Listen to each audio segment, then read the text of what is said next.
Budget आप देखेंगे ना तो पूरा ग्रोथ प्रोग्रेसिव बजट है, एकदम विकसित भारत की तरफ जाने वाला बजट है। इंफ्रास्ट्रक्चर पे, हमारे देश के टूरिज्म पे, प्रोग्रेसिव आउटलुक देखेंगे तो एआई पे, ये सब को कवर किया गया है। और जो हमारी युवा पीढ़ी है उनको ध्यान देते हुए उनकी स्किलिंग के पे ध्यान देने पे, कंटेंट क्रिएशन बोल दीजिए, स्पोर्ट्स मैनेजमेंट बोल दीजिए, डिज़ाइन बताइए, हमारी जो महिलाएं हैं उनके लिए शी मार्ट्स ओपन करना ताकि वो आत्मनिर्भर हो सके। तो इस हिसाब से काफ़ी ही अच्छा बजट है।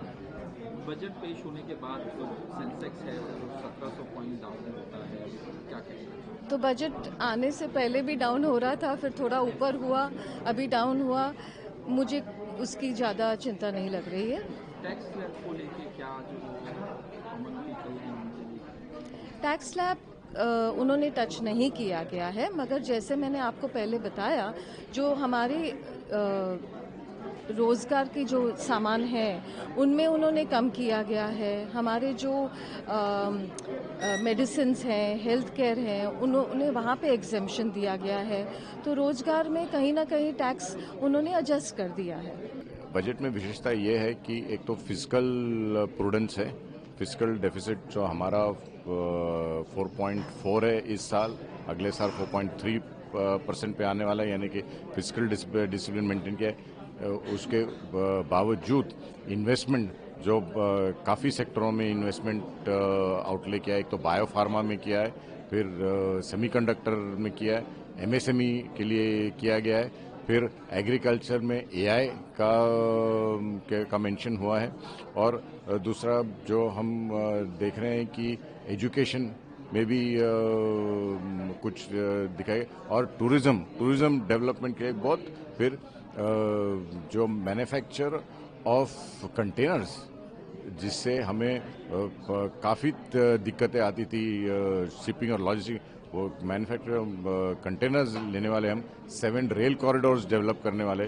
तो मेरे हिसाब से ये एक बजट ऑल इंक्लूसिव है, किसी एक एरिया पे कंसंट्रेट नहीं कर रहा या किसी एक रीजन पे कंसंट्रेट नहीं कर रहा। एक ओवरऑल पॉजिटिव ग्रोथ दिखाई दे रहा है इस बजट में।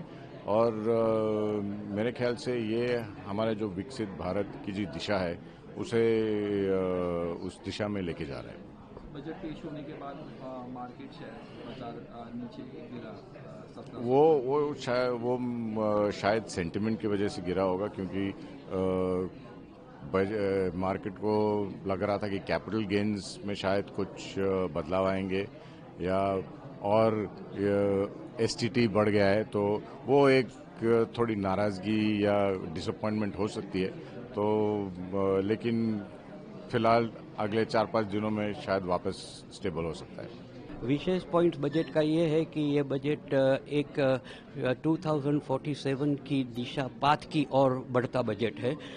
अगला 8 बजट जो निर्मला जी ने पेश किया है, वो 8 बजट एक के बाद एक एरिया कवर करके, अब ये 9th बजट, ये बजट ऐसा है कि इसमें एक क्लियर डायरेक्शन दिया है 2047 तक भारत को किस तरह से, किस दिशा में आगे बढ़ना है। In all expect, manufacturing, MSME को कैसा बढ़ावा देने का है, एक्सपोर्ट को कैसा बढ़ावा दिया जाएगा, न्यू टेक्नोलॉजी है, एआई है, रोबोटिक्स है, सेमीकंडक्टर है, रेयर अर्थ मिनरल है, इसके ऊपर जो ध्यान दिया गया है एक बहुत ही अभूतपूर्व और ट्रांसफॉर्मेटिव बन सकता है अगर इम्प्लीमेंटेशन प्रॉपरली हो गया तो। बजट पेश हुआ उसके तुरंत बाद मार्केट जो है सेंसेक्स 1700 पॉइंट, मैं मार्केट का जो मार्केट में जो कुछ भी अभी चल रहा है उसका बजट से कोई मैं रिलेशन नहीं देख रहा हूँ। तो ऐसा जनरली होता भी नहीं है, और इस बजट में तो सारी चीज़ें हैं वो पॉजिटिव है। तो मार्केट इस तरह से रिएक्ट करता है तो उसमें कोई, मुझे नहीं लगता है कि कोई सीधा संबंध है।